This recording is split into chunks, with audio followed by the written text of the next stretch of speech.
추석 아침 식탁 위에 두 개의 봉투가 나란히 놓여 있었습니다.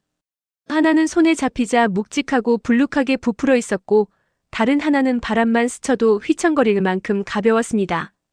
그 두 봉투를 바라보는 시어머니의 눈동자는 순간 얼어붙었습니다. 이게 무슨 뜻이냐? 가슴속에서 솟구치는 분노와 서러움이 그대로 얼굴에 드러났습니다. 입술은 파르르 떨리고 손끝은 냉기처럼 차가워졌습니다. 반면 며느리의 표정은 달랐습니다. 작게 올려진 입꼬리, 싸늘하게 빛나는 눈빛. 마치 뭐가 문제냐고 반문하는 듯 태연하게 앉아 있었습니다. 심지어 눈짓으로 시어머니를 한번 훑어보는 순간 방 안의 공기가 서서히 갈라지는 듯 했습니다. 그 표정 하나로 이날이 단순한 명절 아침이 아니라 집안 전체를 흔들어버릴 사건의 시작임을 모두가 직감했습니다. 추석이라는 날은 원래 가족이 모여 웃고 음식을 나누며 정을 쌓아가는 날이어야 합니다. 하지만 그날의 추석은 달랐습니다. 기쁨은 사라지고 오히려 봉투 두 개가 모든 대화와 분위기를 집어삼켜버렸습니다. 두툼한 봉투 하나는 친정으로 향했고 종이장처럼 얇은 봉투 하나는 시댁 앞에 던져졌습니다. 이 차이가 주는 모멸감은 말로 다 표현할 수 없을 정도였습니다. 여러분, 이 이야기가 단순히 돈 몇 푼의 차이 때문이라고 생각하시나요? 아닙니다. 이건 존중의 문제이고 태도의 문제이고 결국 가족을 어떻게 바라보느냐의 문제입니다. 왜 며느리는 친정에는 500만 원을, 시댁에는 고작 5만 원을 내밀었던 걸까요? 그리고 왜 시어머니는 그 얇은 봉투를 쥔 순간 눈물이 핑 돌 정도로 서러움을 느껴야 했을까요? 이제부터 저는 그 과정을 하나하나 풀어내려 합니다. 그 속에는 단순히 돈 이야기가 아니라 세대 간의 생각 차이, 부부 사이의 균열, 그리고 끝내는 가족을 무너뜨릴 뻔한 치열한 갈등이 숨어 있습니다. 혹시 여러분도 비슷한 경험이 있으신가요? 명절만 되면 반복되는 갈등, 누구에게는 뼈아픈 상처로 남고 누구에게는 평생 잊을 수 없는 기억이 되곤 합니다. 이 사연을 끝까지 들으신다면 여러분도 아마 저와 같은 분노를 느끼실 겁니다. 그리고 마지막에는 속이 뻥 뚫리는 사이다 같은 결말을 만나게 되실 겁니다. 그러니 제발 지금 이 영상을 끝까지 들어주시길 부탁드립니다. 여러분의 구독과 좋아요는 저에게 정말 간절한 힘이 됩니다. 여러분의 관심이 있어야만 이런 이야기들을 계속 전해드릴 수 있습니다. 꼭 부탁드립니다. 추석을 며칠 앞두고 저는 며느리와의 대화 속에서 이미 불길한 기운을 감지하고 있었습니다. 명절 준비를 어떻게 할지 상의하는 자리가 있었는데 며느리의 태도가 영 마음에 걸렸습니다. 어머니, 요즘 누가 다 같이 모여서 힘들게 전을 부치고 그래요? 그냥 사다가 먹으면 되지 않아요? 그 말 한마디에 저는 순간 가슴이 철렁 내려앉았습니다. 물론 요즘 세상에 다들 편하게 사 먹는다는 건 압니다. 하지만 명절만큼은 온 가족이 모여 정성껏 음식을 나누며 수고를 함께하는 게 전통이자 마음이라고 생각했습니다. 그런데 며느리의 말투는 마치 그런 게 다 무슨 소용이냐는 듯 가볍기만 했습니다. 남편, 그러니까 제 아들은 그 순간 괜히 눈치를 보더군요. 여보, 그냥 어머니 말씀대로 조금만 도와드리면 되잖아. 그렇게 말은 했지만 며느리의 표정은 곧바로 굳었습니다. 당신은 왜 항상 내 편은 안 들어? 나도 직장 다니면서 얼마나 힘든데 명절이라고 꼭 이렇게 힘들어야 해. 순간 제 앞에서 두 사람이 말싸움을 시작했습니다. 저는 괜히 끼어들었다가 더 큰 싸움이 날까봐 입을 다물었지만 마음속으로는 이번 추석이 쉽지 않겠구나 하는 불길한 예감이 들었습니다. 며느리의 평소 생활 태도도 제 마음을 무겁게 만들었습니다. 일이 끝나고 집에 돌아오면 살림은 거의 아들이 도맡아 하고 있었습니다. 며느리는 피곤하다며 방으로 들어가 휴대폰만 붙들고 있거나 늦은 밤까지 쇼핑 앱을 뒤적였습니다. 저는 그 모습이 못마땅했지만 직접 말하면 싸움이 될까봐 꼭 참고 있었습니다. 하지만 속으로는 늘 쌓이는 게 있었습니다. 아무리 요즘 세상이 바뀌었다지만 며느리가 저렇게 손 하나 까딱 안 하고 남편만 고생시키는 게 맞는 걸까? 그 의문이 제 마음에 깊은 금으로 남아 있었습니다. 추석을 준비하는 날에도 며느리는 전혀 다를 바 없었습니다. 저는 일이 많아서요. 그냥 간단하게만 하죠. 음식은 시켜 먹고 인사만 드리면 되잖아요. 그 말을 들은 순간 저는 가슴이 철렁했습니다. 명절을 대하는 태도가 이렇게 다르니 앞으로 무슨 일이 생기더라도 갈등이 커질 수밖에 없겠다는 생각이 들었습니다. 하지만 그때까지만 해도 저는 몰랐습니다. 이 모든 갈등이 결국 돈이라는 문제에서 폭발할 줄은 말입니다. 이렇듯 불안한 기류 속에서 추석 준비가 시작되었습니다. 저는 겉으로는 아무렇지 않은 듯 웃었지만 속으로는 한숨이 깊어졌습니다. 올해는 제발 별일 없기를. 하지만 제 바람은 끝내 이루어지지 않았습니다. 며느리의 마음속에는 이미 제 상식과는 너무도 다른 계산법이 자리 잡고 있었기 때문입니다. 추석을 코앞에 두고 결국 문제의 대화가 시작되었습니다. 저녁 식탁에서 아들과 며느리가 나란히 앉아 있었고 저도 그 자리에 있었습니다. 아들이 조심스럽게 입을 뗐습니다. 어머니, 이번에 명절 용돈을 양가에 좀 드리려고 하는데 어떻게 하면 좋을까요? 그 말에 저는 순간 마음이 따뜻해졌습니다. 그래, 힘든 살림에도 부모 생각을 하는구나. 하지만 그 따뜻함은 오래가지 않았습니다. 며느리가 곧바로 끼어들었습니다. 저는요, 친정에는 500만 원 드리고 싶어요. 대신 시댁에는 5만 원이면 충분하다고 생각해요. 그 순간 식탁 위의 젓가락 소리까지 멈춘 듯 고요해졌습니다. 저는 제 귀를 의심했습니다. 뭐라고 했니? 5만 원? 제 목소리는 떨렸습니다. 하지만 며느리는 전혀 미안한 기색이 없었습니다. 네, 친정은 저한테 정말 많은 걸 해주셨잖아요. 대학 학비도 다 대주셨고 결혼할 때 집 마련에도 도움을 주셨고요. 그만큼 드려야 당연하다고 생각해요. 근데 시댁은 글쎄요, 해주신 게 거의 없으니까 그냥 5만 원 정도면 되지 않을까요? 그 뻔뻔한 말투에 저는 숨이 막혔습니다. 마치 제가 부모로서 해준 모든 것이 없었던 일처럼 무시당하는 기분이었습니다. 아들은 당황해서 손사래를 치며 말했습니다. 여보, 그건 좀 심한 거 아니야? 아무리 그래도 우리 부모님인데. 하지만 며느리는 눈 하나 깜짝하지 않았습니다. 왜요? 공평하게 하자는 건데 뭐가 문제예요? 해주신 만큼 돌려드리는 게 맞잖아요. 그 순간 저는 억장이 무너졌습니다. 세상에, 며느리가 어떻게 이런 말을 아무렇지도 않게 내뱉을 수 있을까요? 저는 아들에게 눈길을 보냈습니다. 하지만 아들은 난감한 얼굴로 고개만 숙일 뿐 제 편이 되어주지 않았습니다. 그 장면은 제게 큰 상처가 되었습니다. 여러분, 부모라면 다 아실 겁니다. 해준 걸 일일이 계산하고 되갚으라는 자식의 말이 얼마나 서럽고 모욕적인지. 저는 그날 밤 잠을 이루지 못했습니다. 정말 내가 그렇게까지 부족한 시어머니였나? 우리 집은 며느리에게 아무 의미가 없는 걸까? 가슴속에서 계속 같은 질문이 맴돌았습니다. 이 대화는 단순한 말싸움으로 끝나지 않았습니다. 이날의 말 한마디는 결국 추석 당일에 폭발하게 될 돌이킬 수 없는 갈등의 불씨가 되었던 것입니다. 며느리의 말은 단순한 의견이 아니라 마치 법처럼 확정된 선언 같았습니다. 저는요, 부모님께 드리는 용돈은 공평해야 한다고 생각해요. 근데 그 공평이라는 건 무조건 똑같이 드린다는 뜻이 아니에요. 얼마나 도와주셨는지를 기준으로 해야 하는 거죠. 친정은 저한테 모든 걸 주셨잖아요. 학비도, 결혼할 때 집 보탬도, 생활비도. 그런데 시댁은 솔직히 받은 게 거의 없잖아요. 그러니까 당연히 차이가 나는 게 맞죠. 그 말은 제 가슴을 송곳처럼 찔렀습니다. 받은 게 없다니. 속으로 중얼거리며 눈물이 맺혔습니다. 저는 아들을 키우면서 늘 부족하지 않게 해주려고 애썼습니다.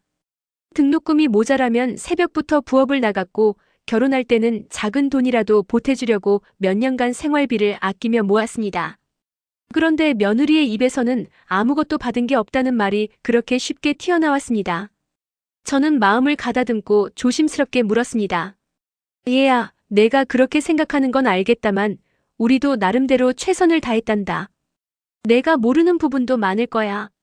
그러자 며느리는 눈을 크게 뜨며 바로 대꾸했습니다. 어머니, 저는 단순히 사실을 말한 거예요. 저는 부모님한테 직접적으로 도움을 많이 받았고 그만큼 갚아야 한다고 생각해요. 그런데 시댁에서는 솔직히 그런 걸 못 느꼈어요. 그러니 5만 원이면 충분하다고 본 거죠. 그 말투에는 단 한치의 미안함도 없었습니다. 오히려 제 말을 반박하며 자기 생각이 옳다고 우기는 듯 했습니다. 저는 차마 큰 소리를 내지 못했습니다. 내가 여기서 더 말하면 아들 앞에서 체면만 구기겠지. 하지만 속에서는 불덩이 같은 화가 치밀어 올랐습니다. 며느리는 계속해서 자기 논리를 펼쳤습니다. 사람들이 흔히 말하잖아요. 효도는 형편에 맞게 받은 만큼 하는 거라고요. 저는 지금 제 형편에서 할 수 있는 만큼, 그리고 받은 만큼만 돌려드리려는 거예요. 이게 뭐가 문제예요? 여러분, 듣는 내내 제 마음은 찢어졌습니다. 부모와 자식 사이의 정을 돈 몇 푼으로 계산한다니. 그 순간 저는 며느리의 표정에서 따뜻함이라고는 찾아볼 수 없었습니다. 날카롭게 치켜올린 눈썹, 비웃듯이 올려진 입꼬리. 그 표정은 분명 저를 무시하고 있었습니다. 저는 목이 메어 아무 말도 할 수 없었습니다. 머릿속에는 온갖 생각이 뒤엉켰습니다. 내가 혹시 정말 며느리 말대로 해준 게 없는 걸까? 아니야, 그럴 리가 없어. 아들을 키워서 이렇게 가정을 이루게 한 것만으로도 이미 얼마나 큰 건데. 제 안의 자존심과 모멸감이 부딪히며 눈물이 맺혔습니다. 하지만 며느리는 여전히 자기 말이 옳다고 확신하고 있었습니다. 저는 솔직해서 이런 얘기하는 거예요. 보통 사람들은 속으로만 생각하잖아요. 저는 그냥 솔직하게 말했을 뿐이에요. 어머니가 너무 예민하게 받아들이시는 것 같아요. 그 말에 저는 더 이상 대화를 이어갈 수 없었습니다. 대화가 아니라 벽에다 대고 말하는 기분이었습니다. 며느리의 뻔뻔한 태도 속에서 저는 분명히 느꼈습니다. 이 아이는 저를 가족으로 생각하지 않는구나. 나와는 선을 긋고 자기 부모만 부모로 인정하는구나. 그날 밤 저는 잠자리에 들어서도 눈을 감을 수 없었습니다. 머릿속에는 며느리의 차가운 눈빛과 말투만 계속 맴돌았습니다. 받은 게 없다, 공평하게 5만 원이면 충분하다. 그 단어들이 내내 제 귓가에서 맴돌며 가슴을 후벼 팠습니다. 이대로라면 언젠가는 큰 폭발이 일어나리라는 걸 직감할 수 있었습니다. 아들은 그날 대화 내내 입술만 달싹거릴 뿐 뚜렷한 의견을 내지 못했습니다. 저는 아들을 바라보며 속으로 수없이 외쳤습니다. 아들아, 제발 내 생각을 말해다오. 내가 어떤 입장인지 말해줘야 하지 않겠니?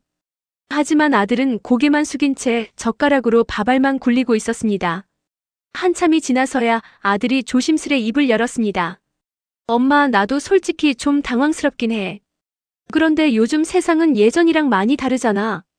요즘은 각자 부모님한테 받은 만큼, 또 할 수 있는 만큼 하는 게 맞다고 생각하는 사람들도 있으니까. 그 말을 듣는 순간 제 심장은 철렁 내려앉았습니다. 아니, 너까지 왜 그러니? 내 입에서 그런 말이 나와야 하니? 저는 아들이 제 편을 들어주지 않는다는 사실에 숨이 막혔습니다.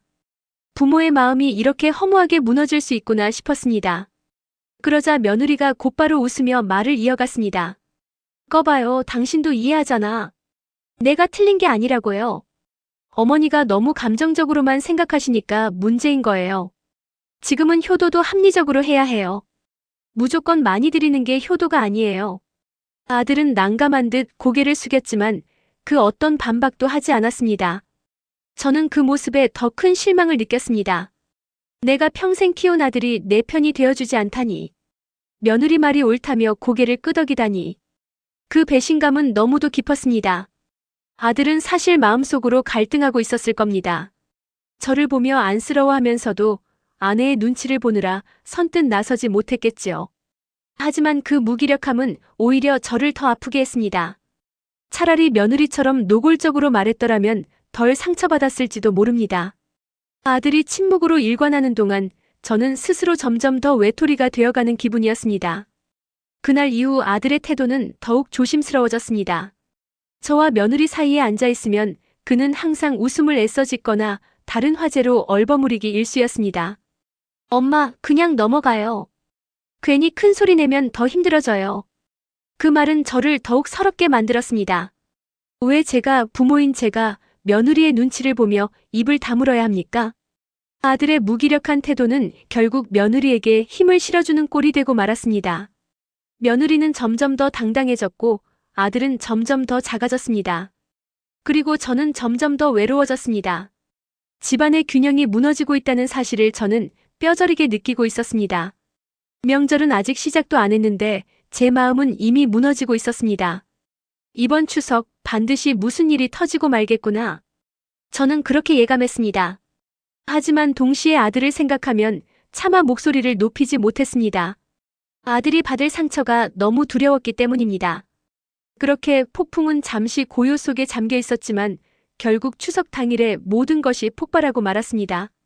추석 당일 아침 저는 평소보다 더 일찍 눈을 떴습니다. 명절은 늘 분주한 날이지만 제 마음은 벌써 무거웠습니다. 며칠 전부터 이어진 며느리와의 대화가 자꾸 머릿속에서 맴돌았기 때문입니다. 친정엔 500만 원, 시댁엔 5만 원이면 된다. 그 말이 귓가에서 떠나지 않았습니다. 오늘 그 말이 현실이 될지도 모른다는 불안감에 숨이 막힐 듯 가슴이 답답했습니다. 부엌에서는 벌써 음식 냄새가 올라오고 있었습니다. 저는 차례상에 올릴 전과 나물, 과일을 정성껏 준비하며 마음을 다잡으려 했습니다. 그래, 명절은 가족이 모여 웃는 날이잖아. 오늘만큼은 별일 없기를. 하지만 제 속마음은 이미 예민하게 곤두서 있었습니다. 아들이 거실로 나왔습니다. 엄마, 제가 도와드릴게요. 아들은 언제나처럼 제 옆에서 전을 굽고 나물을 무쳤습니다. 그 모습이 고마우면서도 한편으로는 씁쓸했습니다. 며느리는 방에서 나와도 핸드폰만 만지작거리며 음식 준비에는 전혀 관심을 두지 않았습니다. 저는 기름지고 몸에 안 좋아요. 요즘은 명절 음식도 다 간단하게 먹는 게 추세예요. 그 말 한마디에 저는 잠시 손을 멈추고 멀뚱히 며느리를 바라봤습니다. 명절 음식이 몸에 안 좋다니 저 아이 눈엔 전통이란 게 전혀 의미가 없구나. 손님들이 하나둘 도착하며 집안은 점점 북적였습니다. 형제자매와 조카들이 들어서자 집안은 웃음소리로 가득 찼지만 제 마음은 여전히 불안했습니다. 시끌벅적한 분위기 속에서도 며느리의 표정은 시종일관 무심했습니다. 오히려 SNS에 올릴 사진을 찍느라 바쁜 모습이었습니다. 음식보다도 가족보다도 화면 속 세상이 더 중요한 듯 보였습니다. 제가 차례상을 정리하고 자리를 잡으려 할 때 며느리의 목소리가 들렸습니다. 아, 용돈 봉투 준비했죠? 그 말에 제 손끝이 순간적으로 떨렸습니다. 바로 그 문제 모두를 얼어붙게 만들 대화가 이제 현실로 다가온 것이었습니다. 아들의 얼굴은 긴장으로 굳었고 저 역시 속으로 제발 아니기를 기도했습니다. 하지만 분위기는 이미 싸늘하게 흘러가고 있었습니다. 며느리의 태도는 당당했고 눈빛에는 한치의 망설임도 없었습니다. 그 순간 저는 본능적으로 느꼈습니다. 오늘 우리 가족의 평화는 깨질 것이다. 그리고 이 갈등은 단순한 말싸움으로 끝나지 않을 것이다. 식사가 어느 정도 끝나갈 무렵 며느리가 준비해온 봉투를 꺼냈습니다. 그 봉투는 손에 쥐었을 때도 알 수 있을 만큼 두툼했고 안에 든 금액이 보이지 않아도 무게감이 느껴졌습니다. 며느리는 그 봉투를 친정 부모에게 내밀며 환하게 웃었습니다. 엄마, 아빠, 이번에 제가 꼭 드리고 싶었어요. 받아주세요. 그 목소리는 그 어느 때보다도 밝고 당당했습니다. 친정 부모는 놀란 듯 두 눈을 크게 뜨더니 감동한 표정으로 연신 손사래를 쳤습니다. 얘야, 이렇게까지 안 해도 되는데 무슨 돈이 이렇게 많아? 아니에요. 제가 그동안 받은 게 많잖아요. 그동안 감사드린 마음이에요. 그 말에 친정 부모의 얼굴에는 미소가 번졌고 주변에서도 칭찬이 쏟아졌습니다. 와, 요즘 며느리 보기 드물다. 이렇게 부모님 챙기는 거 보니 대견하다. 그 장면을 지켜보는 제 마음은 무너져 내렸습니다. 저는 억지로 웃으며 그 상황을 견뎠습니다. 하지만 가슴속 깊은 곳에서는 서러움이 치밀어 올라 눈물이 고였습니다. 우리한테는 고작 5만 원이라면서 친정엔 저렇게 큰 돈을 선뜻 내미는구나. 그 봉투 두께가 제 가슴을 짓누르는 듯 했습니다. 아들은 옆에서 어색하게 웃으며 상황을 지켜보고 있었습니다. 입술을 깨물고 있었지만 끝내 아무 말도 하지 못했습니다. 저는 그 모습이 더 원망스러웠습니다. 내 아내가 이런 짓을 하는데도 넌 왜 말 한마디 못하니?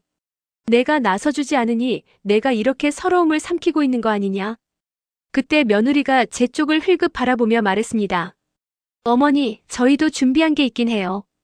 이따 드릴게요. 그 말투에는 미묘한 비웃음이 섞여 있는 듯 느껴졌습니다. 마치 기대하지 마세요. 큰 건 없을 거예요. 라는 뉘앙스였습니다. 저는 순간 몸이 굳어버렸습니다. 앞으로 다가올 일이 너무나 선명하게 보였기 때문입니다. 주변은 여전히 웃음소리와 덕담으로 가득했지만 제 귀에는 아무 소리도 들어오지 않았습니다.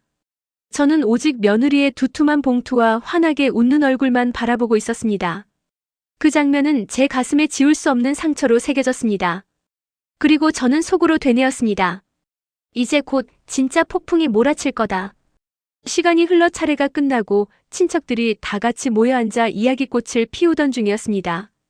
그때 며느리가 다시 작은 가방을 열더니 봉투 하나를 꺼냈습니다. 저는 그 순간 숨이 막히는 듯 가슴이 쿵 내려앉았습니다.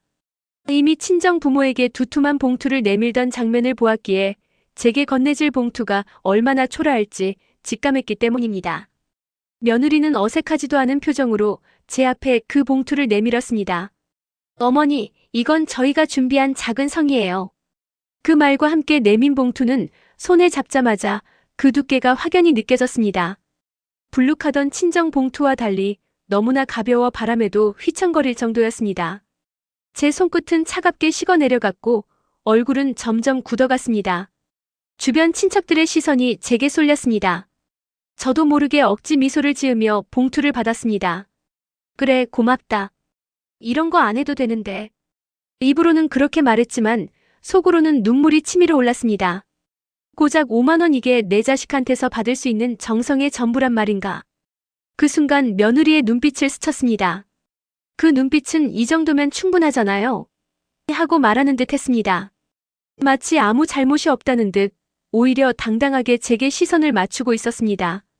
저는 그 뻔뻔스러운 표정에 다시금 가슴이 철렁 내려앉았습니다. 아들은 제 옆에서 어색한 웃음을 지으며 중재하려 애썼습니다. 엄마, 그냥 받아요. 요즘 다들 힘들잖아요. 그래도 준비한 거니까요. 하지만 그 목소리에는 힘이 없었습니다. 차라리 아무 말도 하지 않았더라면 덜 서러웠을지도 모릅니다. 아들은 결국 제 편을 들어주지 않았고 며느리는 오히려 더 당당해 보였습니다. 저는 봉투를 손에 꼭 쥔 채 눈을 내리깔았습니다. 눈물이 고이려는 걸 억지로 참으며 마음속으로 수없이 다짐했습니다. 괜찮다, 괜찮다 하지만 이 모욕은 평생 잊지 못할 것이다. 그 순간 제 속에서는 차가운 분노가 들끓고 있었습니다. 봉투를 받는 순간 거실의 공기는 확연히 달라졌습니다. 조금 전까지만 해도 웃음소리와 담소로 가득했던 분위기는 서서히 가라앉았습니다. 친척들의 눈빛이 서로를 오가며 묘한 기류가 형성되었습니다. 누구도 대놓고 말하지 않았지만 모두가 차이를 알고 있었습니다. 친정에 건넨 봉투와 시댁에 건넨 봉투의 무게가 얼마나 달랐는지 이미 눈으로 확인했기 때문입니다. 시동생의 아내가 작은 목소리로 속삭였습니다. 언니, 저건 좀 너무한 거 아니에요? 부모님 서운하시겠다. 그 말이 제 귀에 들어왔고 저는 더 이상 고개를 들 수 없었습니다. 마치 제가 가족들 앞에서 망신을 당한 기분이었습니다. 며느리는 여전히 태연했습니다. 스마트폰을 들여다보며 웃기도 하고 조카들과 사진을 찍기도 했습니다. 마치 아무 일도 없다는 듯 시댁의 싸늘한 공기를 모른 채 하는 모습이었습니다. 그 태도가 저를 더욱 숨막히게 만들었습니다. 아들은 애써 분위기를 띄우려 했습니다. 다들 과일 좀 드세요. 제가 깎아올게요. 그렇게 웃으며 자리를 옮겼지만 이미 냉랭해진 분위기를 바꾸기에는 역부족이었습니다. 누구도 크게 웃지 않았고 말소리조차 점점 줄어들었습니다. 저는 마음속에서 울음이 치밀어 올랐습니다.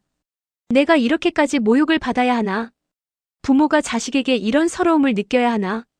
가슴이 먹먹해져 말조차 나오지 않았습니다.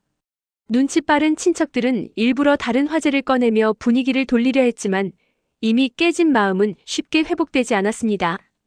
며느리는 그 모든 상황을 알면서도 일부러 모른 채 하는 듯 보였습니다. 혹은 정말 자신은 잘못한 게 없다고 생각하는 듯 했습니다. 그 뻔뻔한 태도에 저는 차갑게 굳은 얼굴로 말없이 앉아있을 수밖에 없었습니다. 그날 우리 집안의 명절은 웃음이 아닌 침묵으로 채워졌습니다. 누구도 대놓고 말하지 않았지만 모두가 알았습니다. 이 가정의 균열은 이제 시작에 불과하다는 것을. 그날 저녁 차례상은 치워졌고 손님들도 하나둘 떠나갔습니다. 집안은 잠시 고요를 되찾았지만 제 마음은 더없이 소란스러웠습니다. 손에 쥐었던 그 얇은 봉투의 감각이 아직도 생생했습니다. 종이장처럼 가벼웠던 그 무게는 제 가슴 한가운데 깊은 상처로 남아있었습니다. 저는 거실에 앉아 며느리를 바라보았습니다.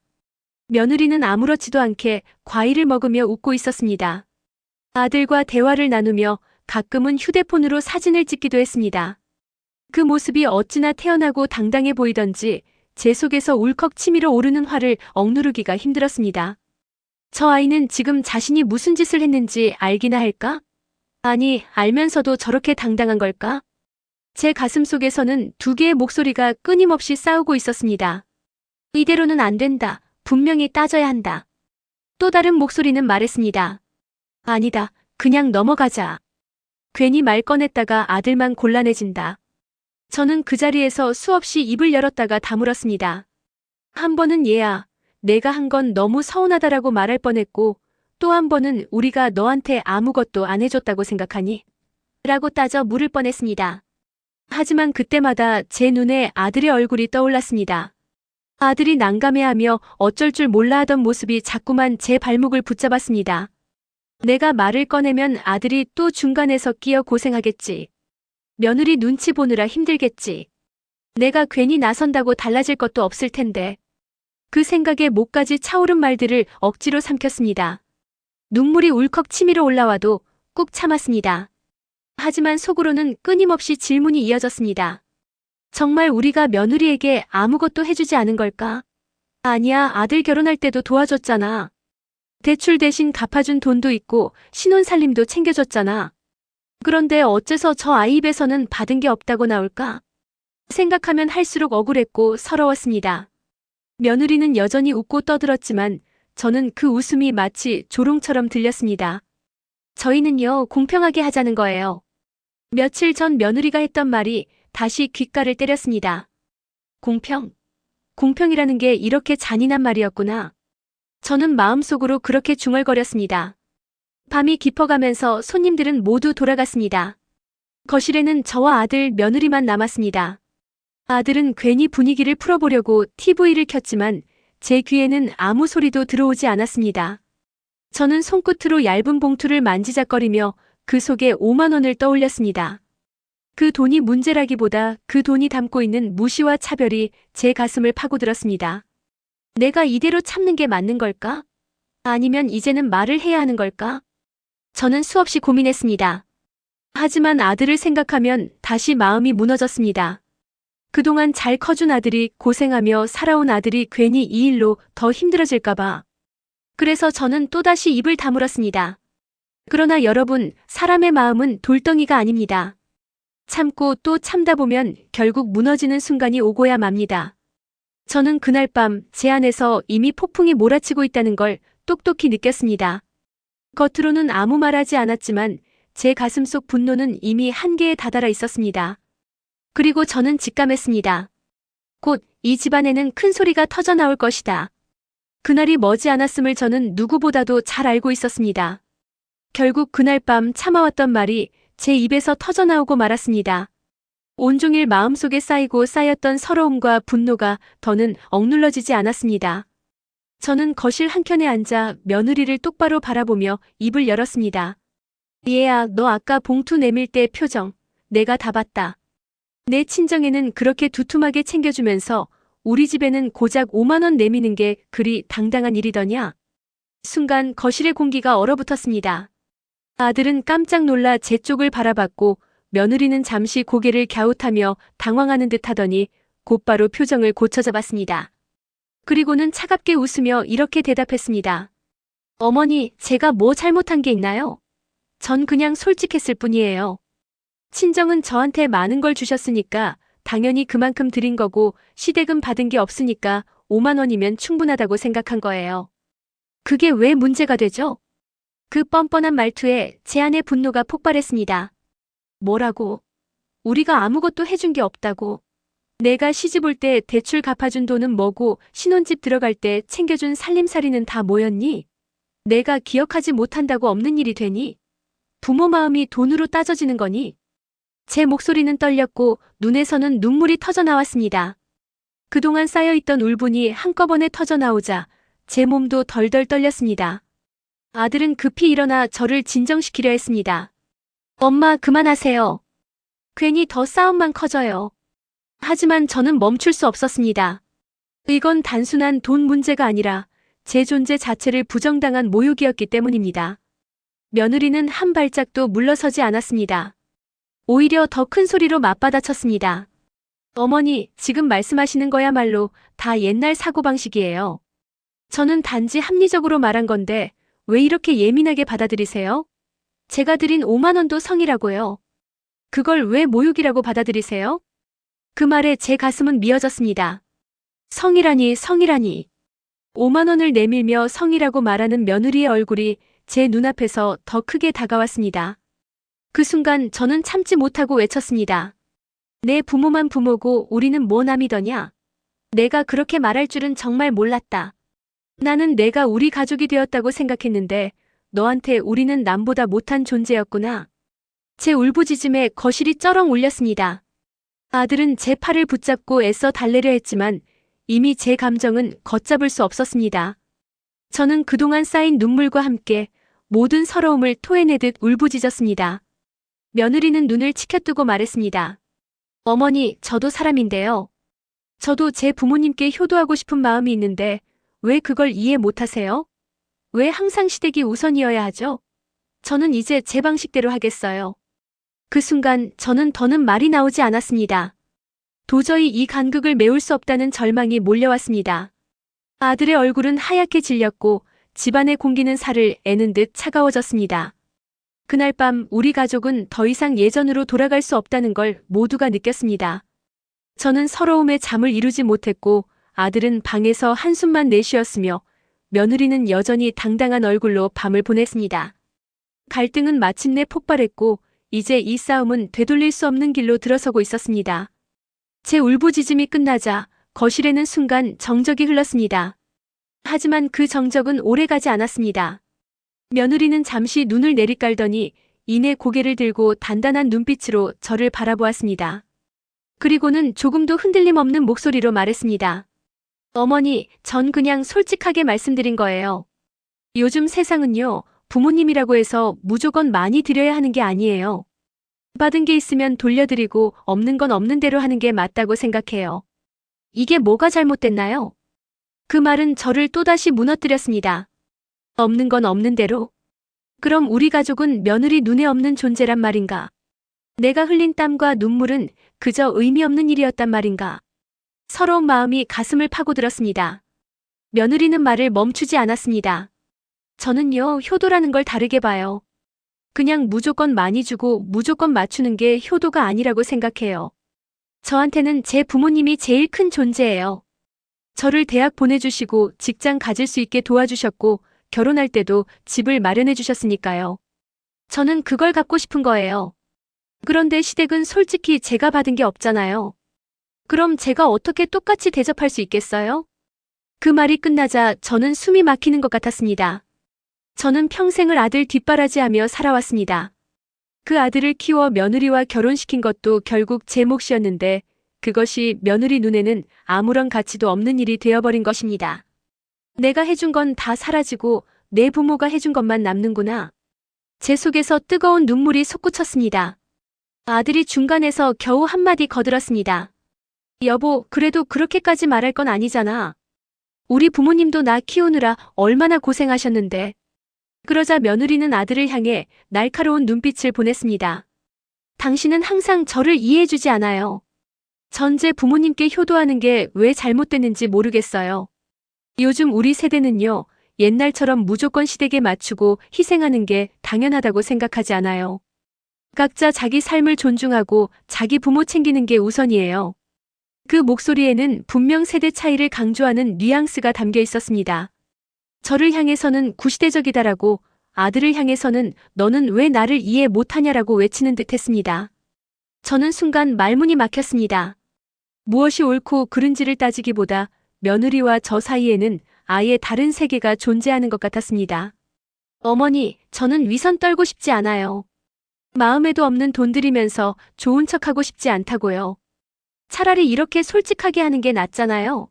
저는 받은 만큼 돌려드리고 그게 없으면 그냥 제 형편에 맞게 하는 거예요. 그게 요즘 젊은 세대의 방식이에요. 여러분, 그 말을 들으면서 저는 속으로 무너졌습니다. 솔직하다니 위선이 아니라니.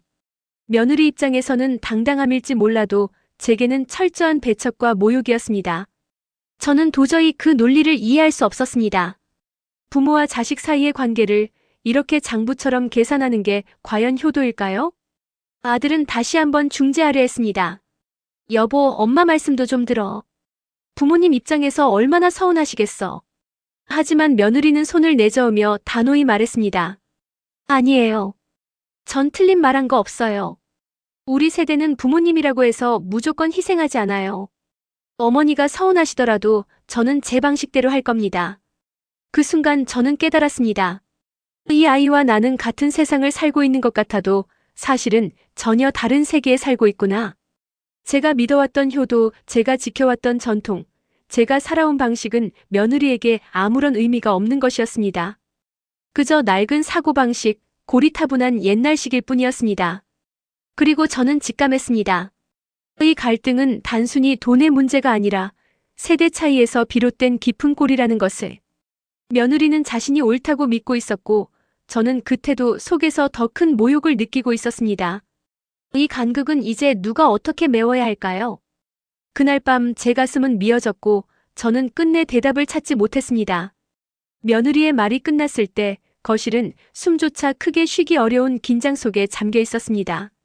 저는 서럽고 분해서 눈물이 그렁그렁 맺혔고 며느리는 여전히 고개를 빳빳이 세운 채 당당한 표정을 짓고 있었습니다. 누가 봐도 물러설 기세가 아니었습니다. 그때까지 침묵하던 아들이 드디어 입을 열었습니다. 목소리는 낮았지만 그 안에는 그동안 누르고 있던 울분과 결심이 묻어 있었습니다. 여보, 이제는 나도 말해야겠다. 너는 지금 너무 한쪽으로만 생각하고 있어. 친정에서 해준 것만 기억하고 시댁에서 해준 건 다 잊어버린 거 아니야? 며느리는 곧바로 눈을 치켜뜨며 대꾸했습니다. 내가 뭘 잊었다는 거예요? 솔직히 따져보세요. 우리 집은 집도 도와주고 학비도 내주고 생활비도 보태줬어요. 그런데 시댁은 뭐 해줬는데요? 제가 거짓말했나요? 아들은 고개를 절레절레 저었습니다. 아니, 내가 틀렸다. 내가 모르는 게 너무 많아. 내가 굳이 말 안 했던 건 괜히 상처될까봐, 내가 부담 가질까봐 차마 말하지 않았던 것뿐이야. 하지만 오늘은 더 이상 참을 수가 없다. 너한테만 솔직할 권리가 있는 게 아니야. 이제 나도 솔직해질 거야. 그 말에 며느리의 얼굴이 굳어졌습니다. 저 역시 놀라서 아들을 바라보았습니다.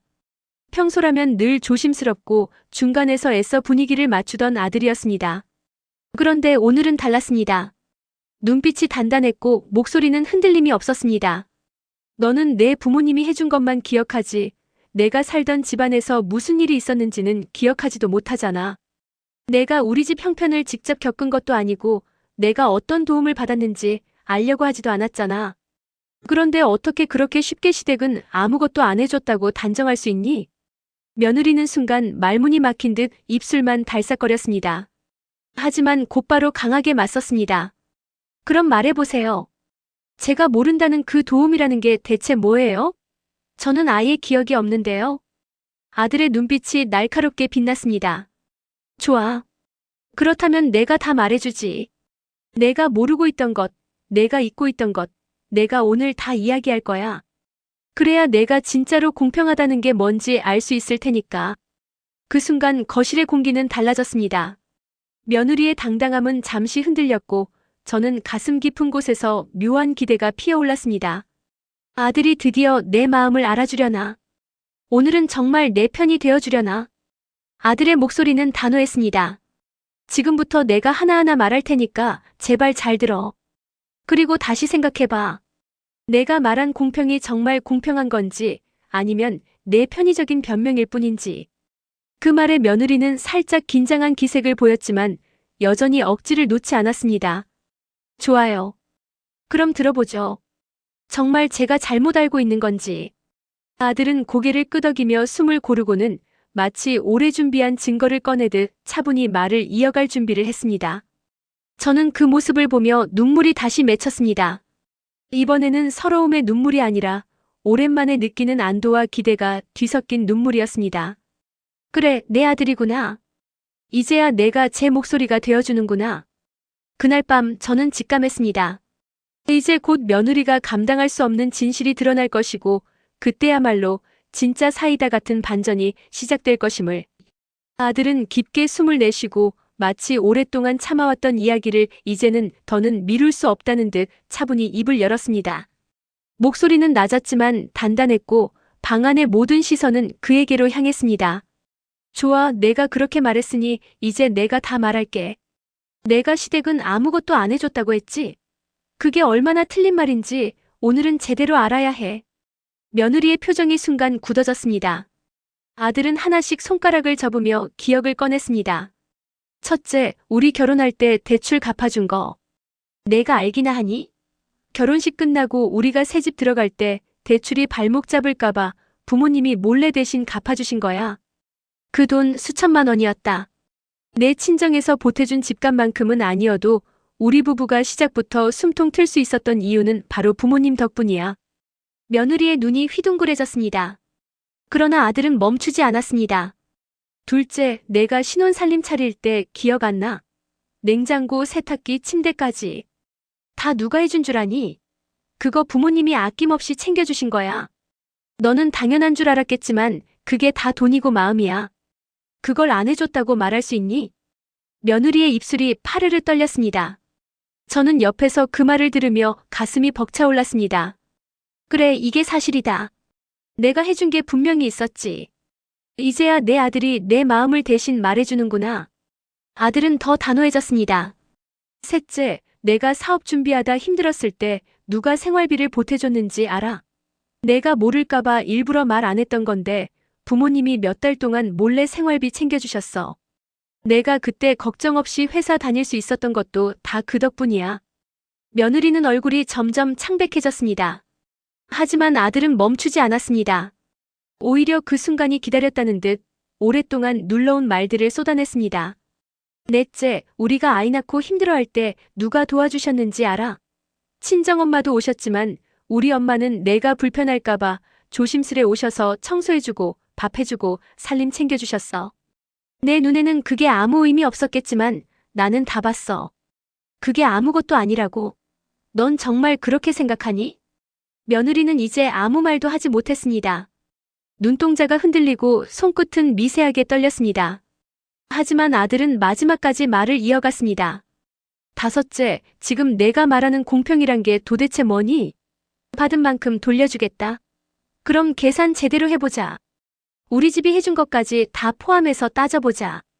그럼 내가 말하는 공평이 정말 공평한지 알게 될 거다. 그 말에 며느리의 얼굴은 하얗게 질렸습니다. 당당하던 표정은 사라지고 눈빛에는 당혹감이 스쳤습니다. 방 안의 공기는 무겁게 가라앉았지만 동시에 제 가슴은 오랜만에 뻥 뚫리는 듯 했습니다. 아들이 이렇게 제 편이 되어 그동안 삼켜왔던 억울함을 대신 말해주고 있었으니까요. 아들은 마지막으로 단호하게 말했습니다. 여보, 내가 말하는 그 공평이라는 건 결국 내 부모만 생각한 공평이야. 진짜 공평이라면 우리 부모님이 해주신 것도 인정해야지. 그런데 너는 지금까지 그걸 다 무시했어. 그건 합리도 아니고 솔직함도 아니야. 그냥 이기심일 뿐이야. 그 말이 끝나자 며느리는 결국 아무 말도 하지 못했습니다. 그제야 얼굴을 돌려버리고 억지로 입술을 깨물며 눈을 피했습니다. 더는 자신 있게 말할 수 없다는 걸 스스로도 알았던 겁니다. 저는 그 순간 눈물이 왈칵 쏟아졌습니다. 이번엔 서러움의 눈물이 아니라 속이 뻥 뚫리는 눈물이었습니다. 그래, 내 아들이구나. 드디어 내 편이 되어주는구나. 그날 밤 저는 오랜만에 마음속에서 묵직한 돌덩이가 내려가는 듯한 해방감을 느꼈습니다. 이제 마지막 15단계 며느리의 굴복과 사이다 결말을 2000자 분량으로 풀어드리겠습니다. AI 보이스용 순수 나레이션, 리얼리티 사연 톤 그대로 유지합니다. 15단계 대본 며느리의 굴복과 사이다 결말 2000자.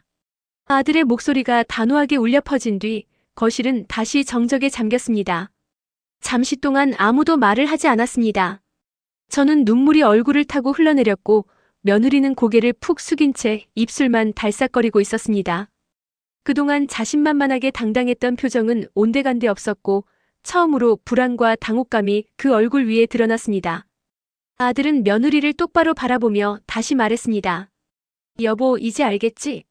내가 말하던 공평이 얼마나 한쪽으로 치우친 거였는지. 부모님이 우리한테 해주신 걸 모른다고 없는 게 되는 건 아니야. 내가 다 받고 다 기억하고 있어. 그런데도 내가 그걸 무시하면서 5만 원만 드리겠다고 말한 건 정말 큰 잘못이야. 며느리는 떨리는 목소리로 겨우 대답했습니다. 몰랐어요. 전 진짜 몰랐어요. 당신이 그때마다 말해주지 않았으니까 저는 그냥 아무것도 없다고 생각했어요. 그래서 친정하고만 비교했지 시댁에서 어떤 도움을 주셨는지 몰랐어요. 저는 그 말을 들으며 가슴이 아리면서도 동시에 시원했습니다. 비록 늦었지만 며느리가 처음으로 잘못을 인정하는 듯 했기 때문입니다. 아들은 목소리를 조금 낮추며 이어 말했습니다. 이제는 제대로 알았으니까 앞으로는 달라져야 해. 효도라는 건 계산으로 따지는 게 아니야. 받은 만큼 돌려주는 것도 중요하지만 부모님이라는 존재 자체를 존중하는 게 먼저야. 우리 부모님을 그렇게 무시하는 태도로는 절대 우리 가정이 평화로울 수 없어. 며느리는 고개를 끄덕이며 눈가를 훔쳤습니다. 죄송해요, 어머니. 제가 너무 철없게 생각했어요. 제 부모님만 중요하게 여기고 시댁을 가볍게 여긴 건 제 잘못이에요. 앞으로는 다시는 그렇게 하지 않겠습니다. 저는 그 말을 들으며 눈물이 또다시 터져 나왔습니다. 하지만 이번 눈물은 서러움이 아닌 안도와 위로의 눈물이었습니다. 얘야, 나는 많은 걸 바라는 게 아니란다. 그저 우리를 가족으로 인정해주고 존중해주길 바랄 뿐이야. 내가 내 자식이라면, 내가 내 며느리라면 최소한 그런 마음만 보여주면 나는 그걸로 충분하다. 그 순간 며느리의 얼굴이 붉게 달아올랐습니다. 5만 원 봉투를 건네던 그 당당한 태도는 사라지고 대신 진심 어린 반성이 묻어났습니다. 어머니, 앞으로는 절대 그런 일 없을 거예요. 오늘 제가 잘못했다는 걸 뼈저리게 알았어요. 분위기는 조금씩 풀려갔습니다. 아들은 제 옆으로 다가와 제 손을 꼭 잡았습니다. 엄마, 이제 걱정하지 마세요. 제가 더 신경 쓸게요. 다시는 엄마 마음에 상처 드리지 않겠습니다. 저는 그 따뜻한 손을 꼭 잡으며 가슴 깊이 다짐했습니다. 그래, 이게 가족이지.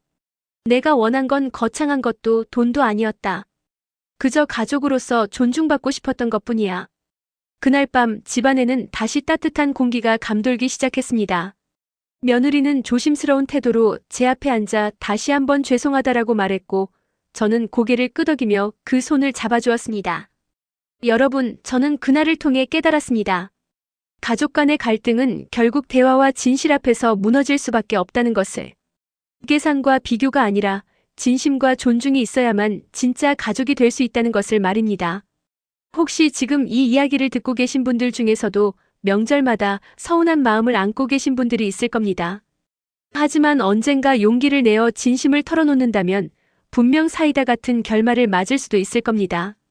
저는 오늘도 그날을 떠올리며 스스로를 다독입니다. 그래, 결국 우리는 가족이다. 그리고 그 사실 하나만으로도 충분하다.